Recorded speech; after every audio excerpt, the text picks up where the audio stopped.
안녕하세요, 여러분. 탄생 그 일부에서는 역사학자 이덕일과 인사하시죠. 박흥식 감독과 더불어 역사적 관점, 천주교적 관점에서 영화 이야기를 해봤습니다. 이 2부에서는 박흥식 감독과 영화평론가 전찬일이 영화를 중심으로, 저는 이 영화를 종교 영화이면서 역사 영화이면서 또 해양 영화이면서 휴먼 드라마이기 때문에 이 영화를 휴먼 드라마로서 영화적인 어떤 관점에서 집중적으로 한번 좀 파고들 필요를 느꼈습니다. 그래서 감독과 평론가로서 어떤 영화에 대한 두 사람의 그 어떤 담소 필요할 것 같은데, 자, 지난번에 일부에서 역사학자 이덕일과 영화 관련된 이야기를 이렇게 쭉 해봤는데 어땠어요, 소감이? 또 역사학자랑 같이 하니까 또 다른 재미가 있죠? 그렇죠. 네네. 일단은 이제 일반인들은 알아채기 힘든 그 역사적 의미들을 깔아놓은 것들을 일단 뭐 다 읽어주시니까 그것도 이제 그게 그 역사학자로서 보기에도 그 고지고 철저했다고 지금까지 나온 역사영화 중에서 가장 저는 더 이상의 찬사가 불가능하다고 보고 있습니다. 그래서 너무 감사했습니다. 이게. 그래서 저랑 이제 같이 친구로서 같이 하고 있는데, 저도 그 얘기를 들으면서 저도 그 대한민국에서 지금 선보이는 역사 영화를 보면서 그 중에 유난히 신경을 많이 썼구나, 그걸 느끼면서 본 적이 없어요. 그런데 이 영화를 보면서는 감독이 되게 조심한다는 느낌을 받았어요. 그건 뭐냐면은 자유롭게 우리가 이제 픽션, 왜냐면 어차피 다 팩션이기 때문에 그 픽션의 그 범위를 좀 광범위하게 잡고 자유롭게 할 수 있었는데 그걸 안 하려는 모습이 되게 좋았는데, 거기 김선이라는 여성 캐릭터 나오잖아요. 저는 그 배우하고 그 캐릭터에 사실 개인적으로 무척 반했습니다. 그래서 신부긴 하지만은 조금 더 멜로라인을, 예를 들면 신부도 인간이잖아요. 그래서 그런 좀 멜로라인이 오가는데 그걸 이렇게 참는, 근데 그거를 전혀 내색하지 않고 오히려 그냥 그 김선 캐릭터가 흠모하고 추앙하는 이런 모습만 나오고, 제가 만약에 이 영화를 만들었다, 대본 썼다 그러면 두 사람의 러브라인까지는 아니지만 멜로라인, 어떻게 그런 생각을 좀 안 해보셨어요? 지금 평론가님이 말씀하신 거하고 똑같은 말씀을 심지어 저 양보 신부님이 말씀하셨어요. 아, 그랬어요? 양보 신부님이라고 아실지 모르겠지만 지금 연세가 80대 중반이 넘으셨고 천주교에서 뭐 손꼽히는 이제 세계적인 그 종교학자이신데, 이분한테 대본을 보냈어요. 제가 보낸 게 아니라 저랑 같이 공부하는 성국의 신부님이 보냈는데, 그 정무 신부님이 대본을 보고 저를 집으로 초대해 주셨어요. 그래 갔더니 쑥스럽지만 첫 마디가 대본에 흠잡을 데가 없다. 근데 천주교에서 쓰는 용어 중에 예를 들면 저는 이제 고해성사를 봤다 그랬는데 고해성사를 보다라고 한다, 이런 부분들을 빨간 펜으로 이렇게 수정을 해놓으셨더라고요. 그러고서 이제 저는 사실 지금 말씀하신 그 지린 부분을 이건 분명히 신부님들이 좀 불편하실 수 있다, 그래서 조금 줄이거나 없앨 생각을 했는데 의외로 먼저 그러시는 거예요. 이거 더 세게 가도 된다. 그래가지고 얼마나 그런지 몰라요. 왜 그러냐면요, 김대곤 신부도 신부 이전에 인간이잖아요. 그렇죠. 그러면은 신부도 인간이 갖고 있는 어떤 성적 욕망으로부터 자유로울 수 없어요. 그리고 그렇게 괜찮은 매력적인 여인이라면은 조금 흔들리는 모습을 보여주는 것. 우리 저 김훈 선생이 카레노라에서 영웅 이순신이 아니라 인간 여성에서 여진을 품는, 이거 그 감동이잖아요. 그래서 저는 구체적인 뭐 사랑의 러브 어필까지는 아니더라도 조금 그것 때문에 갈등을 한다든지 이런 모습이 담았으면 저는 더 관객이 들었을 거라고 봐요. 그리고 저는 그 여배우 처음 보는데 그 신여배우잖아요. 얼마나 매력적인지 저는 다음에 기회 되면 그 친구랑 작업을 하고 싶을 정도로 저는 좋았어요. 그래서 그 영화에서 기억에 남는 게 많은데 그게 조금 더 강화됐더라면 재밌지 않았을까라는 생각을 해봐요.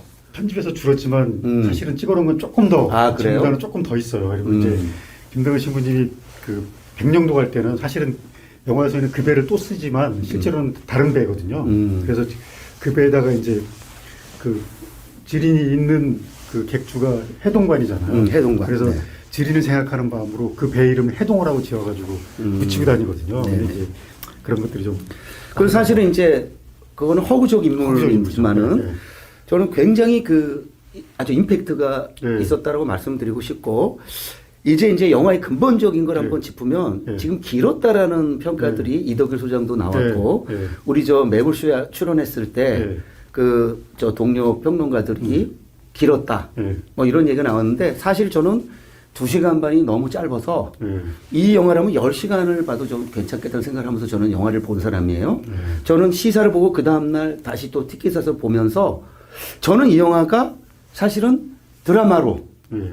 한 4부작 내지 5부작 뭐 네. 10부작까지 해서 왜 영화를 보면 편집해서 그 찍어놓고 촬영하는 부분들이 많아요. 네. 그래서 저는 만약에 찍어놓은 그 영상 자료들이 있다면 나중에 작업을 해서 뭐 감독판으로 개봉을 다시 하는 게 아니고 저는 OTT 네. 드라마 쪽하고 좀 컨택해서 네. 이거를 드라마로 해서 좀 더 풍요로운 드라마를 보이고 싶다는 마음이 있는데 네. 어떠세요? 감독도 그런 바람이 있지 않을까요?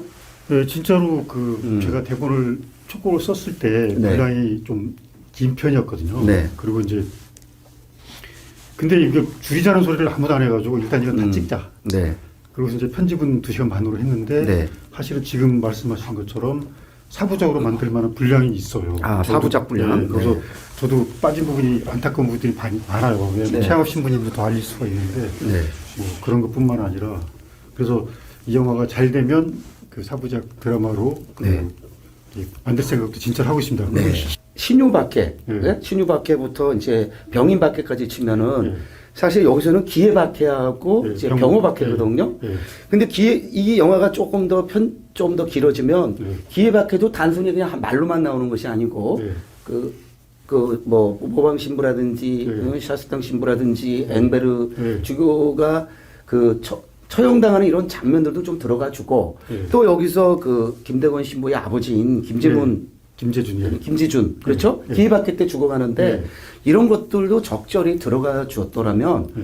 훨씬 드라마적으로 풍요로워지면서 관객들도 그러면서 만약에 길어진다면 그건 길다라고 느끼지 않을 것 같아서 네. 저는 그런 바람이 있고 제가 어떤 역할을 할 수 있으면 그걸 좀 해야 되겠다라는 생각을 지금 하고 있는데 네. 이쯤에서 어떻습니까? 저는 이 영화를 보면서 그러니까 캐릭터를 연기한 이 배우들 약 20명 이상의 이제 주전이 나오는데 네. 사실 우리나라 그 21세기 한국 영화의 특징이 뭐냐면 멀티캐스팅이에요. 네. 한산도 거의 20명 가까이 되는데 네. 한산과 더불어 이 영화의 그 멀티캐스팅은 저 만족도가 거의 95점이에요. 그래서 어떻게 이런 연기들을 다 해냈을까? 저는 윤심이라는 친구가 김대건이라는 생각을 하면서 봤어요. 그건 뭐냐면 그 보는 저 관객의 입장에서 완벽한 동일시와 공감이 형성됐다는 건데 어떻게 윤심이라는 배우가 그런 연기를 할 수 있었던 건가요? 그거는 타고난 연기자입니까? 아니면 연출력이 그렇게 대단했던 겁니까? 연출력은 대단한 것 같지 않고요. 그리고 윤경호. 와, 윤경호 씨랑. 그리고 저 안성기 선배 연기 보는데요. 가슴이 먹먹해지는 줄 알았어요. 네. 연기를 여태까지 제가 본 모든 영화 중에서 가장 못하세요. 맞아요. 그런데 그분이 그 혈액암을 앓고 있다는 걸 알고 보니까 그 연기를 보는데 네. 세상에 제가 그거보다 위대한 연기가 없어요. 그래서 제가 안성기 선배를 정말 보고 싶다라는 생각이 들었어요. 그 우리 배우들 이야기 안 할 수가 없는데요. 뭐 배우들이 우리 배우만 그 얼굴이 알려진 사람들이 20명이 넘고 서양 배우들도 거의 20명이 넘습니다.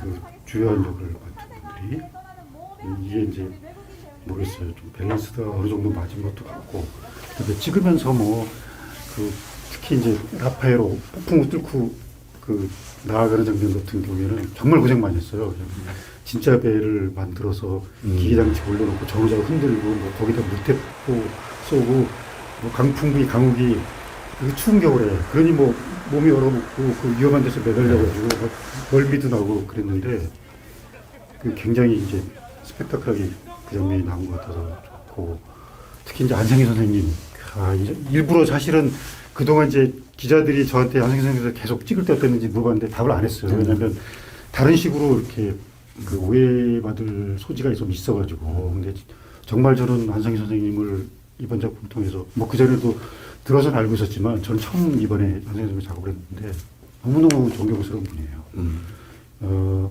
제가 그전에는 말을 아꼈는데 이제 어제부터는 말을 하기 시작했는데 한정희 선생님 첫 촬영 때 사실은 이 현정이 눈물바다였어요.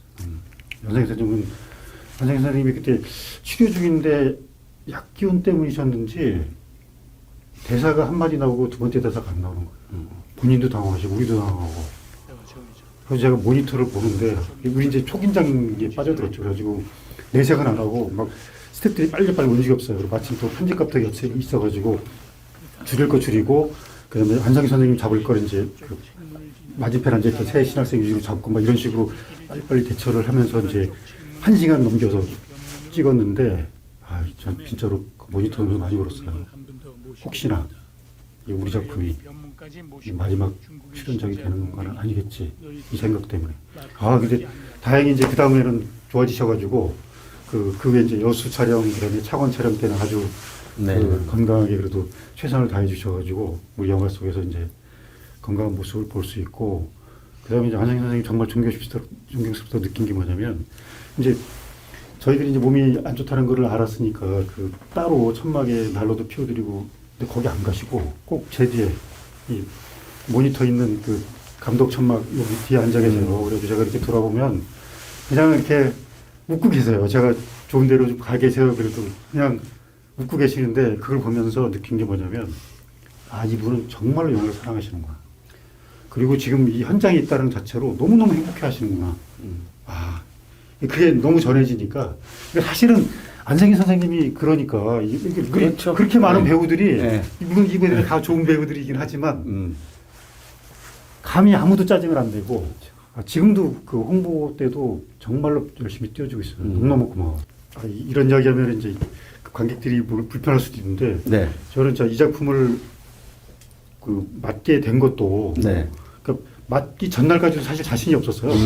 근데 이제 이상하게 그날 그 절주산 상지 갔다가 절도산 상지 성지 김대근 신부 동상 큰 게 있어요. 근데 네. 별로 느낌이 없어서 이제 돌아나가는데 저쪽에 조그만 동상 하나가 이상하게 당기는 느낌이 들더라고요. 진짜 이상했어요. 그래서 이상하다.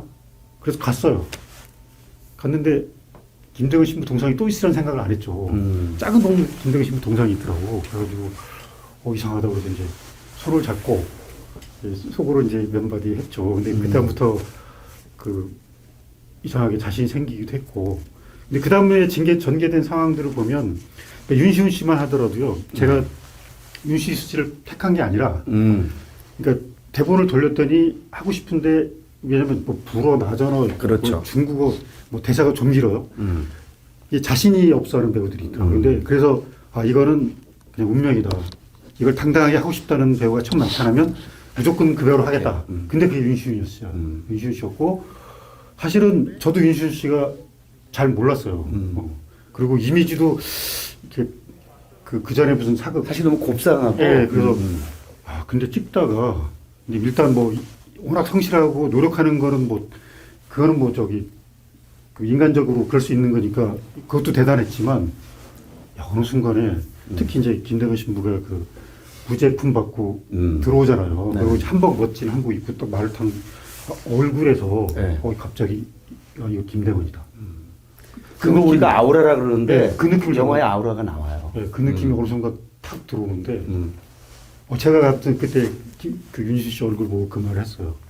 김대근 신부가 됐다. 제가 일부에서 네. 사일런스와 비교했잖아요. 네. 사일런스에서는 그 위대한 마틴 스코세지가 연출했음에도 불구하고 단 한 컷도 그런 게 없어요. 근데 이 영화에서는 윤시윤을 잡아줄 때 또 윤시윤이 그 현성남과 대화를 나누고 할 때에 그 광채들이 나와요. 그래서 이게 어떻게 가능할까? 결국에 거기에 그 영성이 함께한 것 같다라는 생각을 했고 이 영화를 찍으면서 배우들이 그래서 평상시의 연기와 달라요. 제가 볼 때. 이문식이요. 절대로 그런 연기를 할 수 있는 배우가 아닙니다. 그 이문식이 네. 본인이 그 얘기 하잖아요. 네. 정약종의 아들인 정하상과 네. 감히 바라볼 수도 없는 네. 그 인물인데 평등하다. 그래서 저는 행복하다. 네. 저 그 대사를 듣는데 아니 어떻게 저런 대사를 치지? 너무너무 자연스러워가지고 네. 그래서 이 영화는 영성이 함께한 영화구나라는 생각을 했고, 그 김대건 신부의 삶과 우리 그 시대, 그 당시에 우리 조선 역사에 이 사람들이 그냥 깊이 빠져든 거예요. 보니까. 네, 맞아요. 그건 분명히 있습니다. 네. 그리고 그거를 교황청에서 인정한 거죠.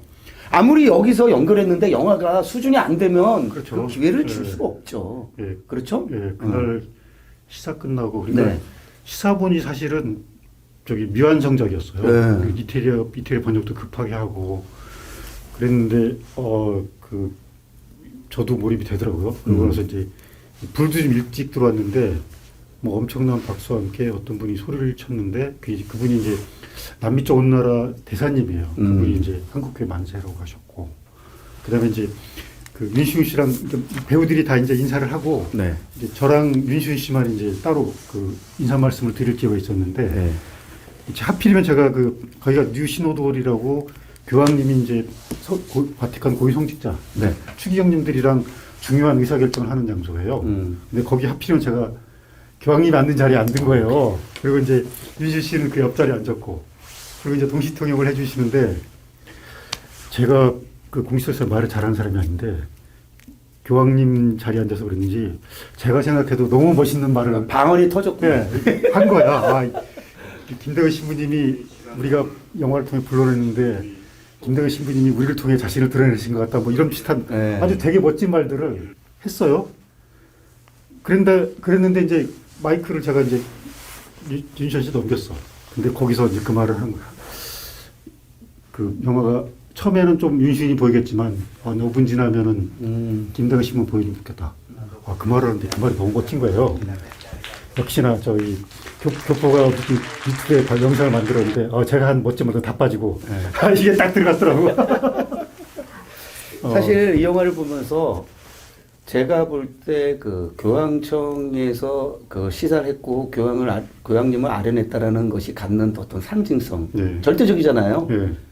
이런 영화 저 뭐 거의 아는 게 없는데 네. 뭐 있었다 할지라도 뭐 그런 점을 봤을 때 이 영화가 어쩌면은 사실은 천주교는 남의 나라 종교잖아요. 그렇죠. 그런데 우리가 지금 K 붙어서 K 컨텐츠 쫙 하는데 네. 어쩌면 이 영화가 K 캐톨릭 또는 나가서 K 종교 아니 어떻게 남의 나라 종교인 천주교를 한국에서 이렇게까지 영화로 이런 수준에 만들고 이렇게 해석할 수 있었을까라고 어쩌면 놀랄 수도 있었겠다라는 네. 생각도 들고요. 네. 저는 평론가로서 제가 이제 해야 될 역할이 그런 건 것 같아요. 이 말뿐이 아니라 글로서 그걸 남기고 해야 될 것 같다는 뭐 생각이 들고 사실 이제 그 1부 때 워낙 우리가 길게 했는데 2부도 또 하기 시작하면은 뭐 또 네. 그렇게 길게 할 수는 없고요. 네. 이제 좀 마무리를 좀 해야 될 것 같은데 네. 저는 늘 얘기합니다. 잘 만든 영화는 크게 두 가지다. 카메라와 피세 사이의 거리, 프락서미트라고 얘기하는데 그 근접도. 그 다음에 하나는 이야기의 완급, 리듬, 호흡. 저는 그 두 가지 측면에서 사실 아까 제가 연기를 중심으로 말했지만 이만한 영화를 찾아보기 힘들다 할 정도 저는 진짜 만족도가 높아요. 그 다음에 이 영화의 또 영화 음악 이동준이 정말 그 태극기 휘날림의 그 이동준이잖아요. 네, 맞아요. 저는 이 친구가 이동준을 제가 뭐 사석에서도 만난 적이 있습니다만은 영화 음악이 어떻게 돼야 된다는 것까지 알고 기가 막히게 영화 음악을 만들었고 그걸 적절히 조금 어떻게 보면 음악 과잉이랄 정도로 음악이 많이 나오거든요. 네, 그런데 정말 그게 절대로 과잉이 아닌. 네. 그리고 마지막에 엔딩 크레딧에 노래라면 최고 정말 제가 볼 때 최고의 노래 실력을 잘하는 존 노가 네. 그 주제곡을 부르는데 저는 음악적으로도 거의 그건 기생충급이에요.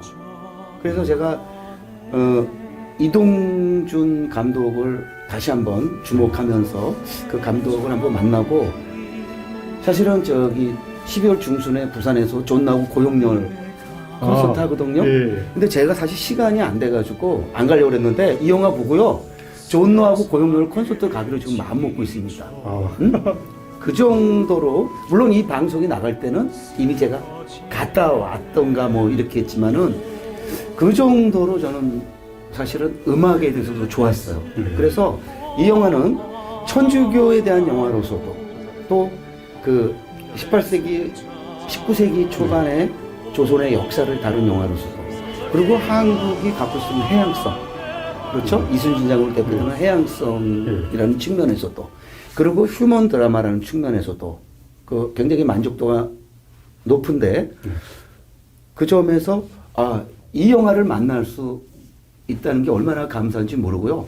다시 한번 이 영화를 투자해서 이 영화를 빚어내게 가능하게 한 그 투자사 정말 감사드리고 저는 이제 기회 있을 때마다 그거에서 쓸 생각입니다. 저는 이 탄생은 김대건만 탄생한 게 아니고 그렇죠. 이 김대건을 탄생시키기 위해서 같이 조력한 많은 사람이 탄생한 영화고 이 영화를 만든 사람들이 다 그렇죠. 재탄생한 그렇죠. 영화고 저한테도 그렇습니다. 네. 저도 이 영화를 보고 지금 재탄생이 되는 흥행 스코어를 넘어서 이 영화는 아주 중요한 한국 영화 역사에서 나가서 또 세계 영화 역사에서 특히 이제 종교 영화 역사에서 굉장히 중요한 영화로 자리매김될 거라는 확신이 들고요. 저는 할 수 있는 역할을 최대한 다하도록 하겠습니다. 어때요? 마지막으로 저의 이런 만족도에 대해서 감독으로서 어떻게 생각하는지 하고 본인이 이제 이 영화를 만들고 나서 왜냐하면 만든 사람들은 늘 불만스럽거든요. 종합적으로 해주시고 이 자리 마치도록 하겠습니다. 사실은 투자사도 그렇고 제작사도 그렇고 배우들도 그렇고 이 영화는 만족도가 되게 높습니다. 저도 이렇게 말하면은 이제 그 팔불칠 소리를 들을 수도 있는데 저도 그 주어진 영화라는 건 또 어차피 그 주어진 여건 내에서 찍잖아요. 근데 저는 이 주어진 여건 내에서 지금보다 더 잘 만들 수 없었을 것 같다는 생각이 들어요. 그래서 지금 평론가님처럼 이게 제가 생각한 의도를 정확히 짚어가지고 봐주시는 분들 만나면 너무 고맙죠. 사실은 저는 평론가로서 의도 이런 거 신경 안 씁니다. 제 마음대로 해석하는데 제가 그런 생각을 해요. 이 사람은 이런 생각을 하고 찍었겠구나. 그게 사실은 저한테는 잘 전달이 됐고 그래서 이렇게 남들이 볼 때는 평론가로서 좀 거리감이 결여된 극찬 아니냐 이렇게 비판을 받을 수 있는데 저는 진심이 아니면 말하지 않는 사람이니까 그런 점에서 다시 한번 이 탄생을 만들어주신 모든 분에게 감사드리고 여러분들도 아직 이 영화를 보지 않으셨다면은 바로 상영관을 가셔서 이 영화는 극장에서 보셔야 됩니다. 보시기를 권하고 1부와 2부 함께 해주신 탄생 특집 우리 박신 감독한테 감사드리며 이것으로서 찬스무비 마치도록 하겠습니다. 고맙습니다.